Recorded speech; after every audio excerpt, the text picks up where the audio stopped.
नमस्ते dear student, class 8 science करते हैं आज।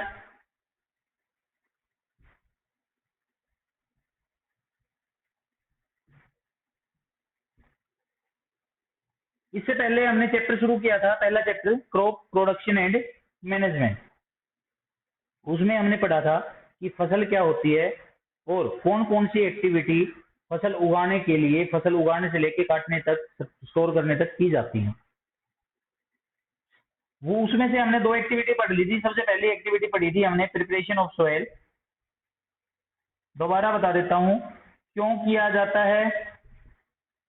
फसल की उपजाऊ शक्ति को बढ़ाने के लिए, फसल में ह्यूमस पैदा करने के लिए, फसल को मिट्टी को क्या कर दिया जाता है, जमीन की उपजाऊ शक्ति बढ़ाने के लिए मिट्टी को चीर फाड़ दिया जाता है। इसके बाद दूसरा मैंने बताया था सोइंग। सोइंग का मतलब होता है dispersal of seed in the field, यानी कि बीज को बिखेर देना मिट्टी के अंदर, दूसरा काम था।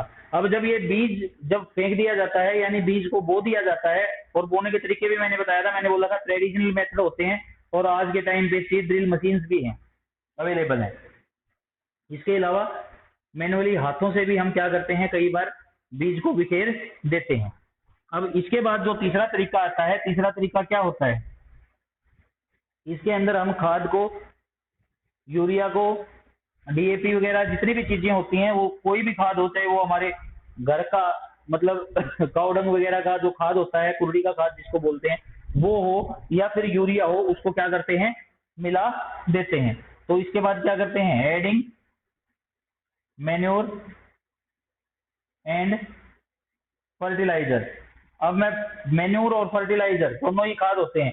ये होता है नेचुरल खाद जो होता है, प्रकृति में जितना भी वेस्ट होता है, हमारा वेस्ट मतलब एनिमल वेस्ट है या प्लांट वेस्ट है, ऐसी चीजें जो क्या होती हैं, डीकम्पोज हो सकती हैं। डीकम्पोज यानी गल सड़ सकती हैं। उन चीजों को गलाने छड़ाने के लिए एक गड्ढे के अंदर क्या कर दिया जाता है, डाल दिया जाता है। उसमें क्या होगा, कुछ जीवाणु कीटाणु पैदा होते हैं, और वो जीवाणु कीटाणु क्या करते हैं, उसको खा खा के खाद को, जो भी वेस्ट होता है उसको खा के खाद में क्या कर देते हैं, कन्वर्ट कर देते हैं। ये ह्यूमस क्रिएट करता है इसके अंदर, मिट्टी के अंदर। फर्टिलाइजर वो खाद होता है जो फैक्ट्रीज के अंदर, लेबोरेटरीज में क्या होता है, मैन्युफैक्चर होता है। लैब के अंदर क्या होती है, इसकी मैन्युफैक्चरिंग होती है। दूसरी बात, ये खाद जो होता है ये तीन तरह का होता है। मैन्योर ये तो केमिकल ये तो केमिकल की हेल्प से लेबोरेटरी में तैयार किया जाता है, प्रिपेयर्ड इन लैब। दूसरी बात, मैन्योर जो होता है ये तीन तरीके का हो सकता है, मैंने बताया था। एक तो सिंपल कंपोस्ट यानी कि गलाना चढ़ाना। दूसरा होता है वर्मी कंपोस्ट, कीड़ों की हेल्प से क्या कर देना, गला चढ़ा देना। स्पेशल केचुआ पालन है जैसे, वो आपने सुना होगा। उसके अंदर क्या होते हैं, स्पेशल तरह के कीड़े होते हैं जो क्या किए जाते हैं, मिट्टी को उपजाऊ बनाने के लिए छोड़ दिए जाते हैं। ये चीजें क्या करती रहती हैं, गली सड़ी चीजों को खाते रहते हैं, और जो वेस्ट होता है इनकी बॉडी के से जो वेस्ट बाहर आता है, वो किसकी फॉर्म में बाहर आता है, मैन्योर की फॉर्म में बाहर आता है। तो कंपोस्टिंग में नेचुरल तरीके से गलने सड़ने में हो सकता है ज्यादा टाइम लग जाए, लेकिन ये क्या होता है, थोड़ा सा जल्दी क्या बना देते हैं, खाद बना देते हैं। तीसरी चीज होती है ग्रीन मैन्योर। ग्रीन मैन्योर, हरा खाद जिसको बोलते हैं। ये आपने सुना होगा कि कुछ पेड़ पौधे जो होते हैं वो भी किसका काम करते हैं, खाद का काम करते हैं। कई बार कुछ पौधे ऐसे होते हैं जो थोड़े से उग जाते हैं, थोड़े से बड़े हो जाते हैं, फिर उनको क्या कर दिया जाता है, काट दिया जाता है, और काटने के बाद उनको क्या कर दिया जाता है, मिट्टी में मिला दिया जाता है, और वो भी क्या करते हैं, खाद का काम करते हैं, मिट्टी की उपजाऊ शक्ति बढ़ाने का काम करते हैं। जैसे कि अब गेहूं कट रहे हैं, गेहूं के बाद एक फसल बोई जाती है जिसको बोलते हैं जंतर, आपने सुना होगा। तो जब थोड़ा सा उसके पेड़, जब थोड़े से प्लांट जब थोड़े से बड़े होते हैं, तो उनको क्या कर दिया जाता है, काट दिया जाता है और मिट्टी में मिला दिया जाता है, जिससे मिट्टी की उपजाऊ शक्ति क्या होती है, थोड़ी सी ज्यादा हो जाती है। तो तीसरा स्टेप, हम बिजाई के बाद क्या करते हैं, खाद और लैब का खाद, जो लेबोरेटरी के अंदर खाद होता है उसको क्या करते हैं, मिट्टी में डालने का काम करते हैं। इसका एग्जाम्पल है यूरिया है, या आपने डीएपी सुना होगा, ये खाद। अब बात करेंगे इन दोनों के अंदर, क्वेश्चन आ सकता है कि इन दोनों के अंदर ताकत किसके अंदर ज्यादा होती है, तो किसके अंदर ज्यादा होती है, लेबोरेटरी के खाद के अंदर। कई बार हम बोल देते हैं नहीं इसके अंदर ज्यादा ताकत होती है, इसके अंदर ज्यादा ताकत नहीं होती है। इसके अंदर क्या होती है, ज्यादा ताकत होती है। क्यों? इसीलिए तो यूरिया जो होता है वो एक ही बैग यानी कुछ एक किलो मारना पड़ता है, लेकिन इसके अंदर अगर देखेंगे कंपोस्ट का जो खाद होता है वो हमें पूरी की पूरी बहुत सारी बोगीज क्या करनी पड़ती हैं, उसकी खेत में डालनी पड़ती हैं। तो इसके अंदर ज्यादा ताकत होती है, इसके अंदर क्या होती है, कम ताकत होती है। लेकिन फिर भी फायदेमंद जो होता है वो कंपोस्ट का खाद ही होता है। क्यों? क्योंकि इसके अंदर कोई भी जहरीला तत्व नहीं होता। जबकि फर्टिलाइजर जो होते हैं वो क्या करते हैं, उनके अंदर क्या होते हैं, कुछ इनऑर्गेनिक कंपाउंड होते हैं जो फसल तो ज्यादा बना देते हैं, लेकिन फसल की जो क्वालिटी होती है उसके अंदर जो टॉक्सिसिटी होती है यानी जहरीले सब्सटेंसेस होते हैं वो थोड़े से क्या हो जाते हैं, ज्यादा आ जाते हैं। ये टॉपिक था आपका मैन्योर और फर्टिलाइजर का। इसके बाद आप क्या करते हो, चौथा स्टेप जो होता है आपका वो क्या करते हैं हम, वो करते हैं इरिगेशन। क्या करते हैं, इरिगेशन। और इरिगेशन क्या होती है, सिंचाई। तो सिंचाई के लिए वैसे तो जितने भी इंडिया के अंदर फार्मर्स हैं वो सारे के सारे भगवान के भरोसे बैठते हैं, यानी कि बरसात एक बहुत बड़ा साधन है इसका, सिंचाई का।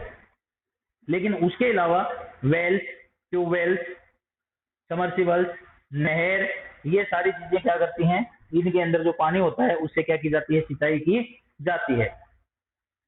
लेकिन जहां पे नहर नहीं पहुंच सकती, जहां पे पानी की बहुत ज्यादा किल्लत है, जहां पे जमीन के नीचे क्या है, वाटर लेवल बहुत नीचे चला गया है, जहां पे पानी बहुत गहराई में जाके मिलता है, तो ऐसे में क्या करें। तो उन्होंने भी क्या किया है, पानी को बचाने की एक मुहिम छेड़ रखी है कि कम से कम पानी में हमने क्या करना है, खेती को करना है। तो दो तरीके के मॉडर्न इरिगेशन मेथड होते हैं, ये आपने पढ़ने हैं। मॉडर्न इरिगेशन मेथड पानी को बचाने के लिए मॉडर्न इरिगेशन मेथड, और आजकल ये तरीके कुछ ज्यादा ही चल पड़े हैं। एक होता है उबड़ खाबड़ जमीन में, जहां पे जमीन का लेवल एक जैसा नहीं होता, जहां पे कहीं पे ऊंचाई होती है कहीं पे निचाई होती है। खासकर ऐसी जमीन में क्या होता है, एक मेथड होता है जिसका नाम होता है स्प्रिंकलर मेथड। पहला मेथड जिसको बोलते हैं स्प्रिंकलर मेथड।